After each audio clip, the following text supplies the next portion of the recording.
Hey rollers, I gotta say, I was pretty pumped up to make it to this match. With 16 guys beginning in the bracket and 2 subs behind me, the field was reduced to 4 guys, which in IBJJF means podium bronze at the worst. Problem was that I had to face Hidalvis, a tough Venezuelan who was having his own share of success. Let's get it all! We both demonstrated some caution as we engaged, but I was the first to score a collar grip. I doubled it up and used it to disrupt his balance and look for a leg to attack.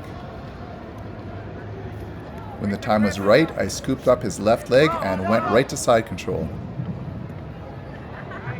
He had my head wrapped up, but as long as I kept my base low, there was no concern of getting tossed. With a little movement, I was able to free my right arm, my left arm, and then my head, so I could finally earn the takedown points. Hidalvis managed to hook my legs and pull my weight over him, but I kept enough base that I could float up there while he was using energy to support my weight.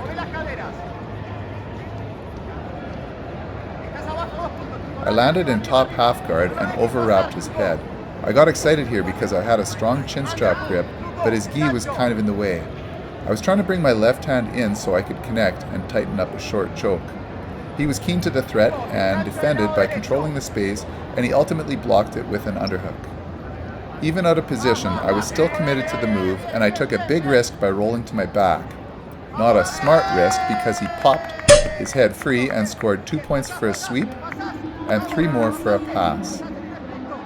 So at this point, instead of being in top half guard up 2-0, I was trapped in bottom side control down 5-2. Smooth move, X-Lax. He had a very strong side control too.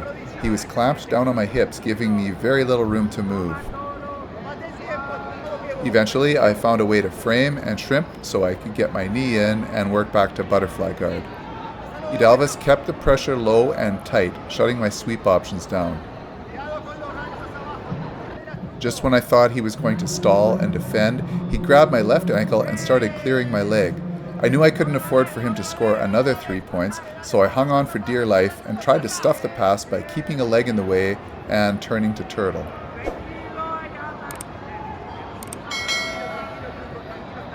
He really had me on the run here. I worked all the way up to my knees and looked for options.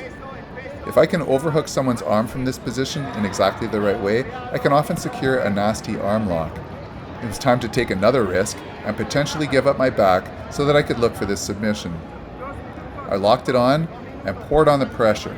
I was hyperextending his elbow and he held on and refused to give in. I felt something pop and he quickly tapped. As much positive mental coaching as I had been giving myself, I was still amazed that I was going to move on to the final and have a shot at a gold medal.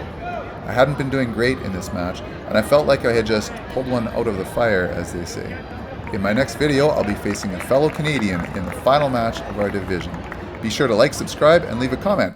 Thank you for watching.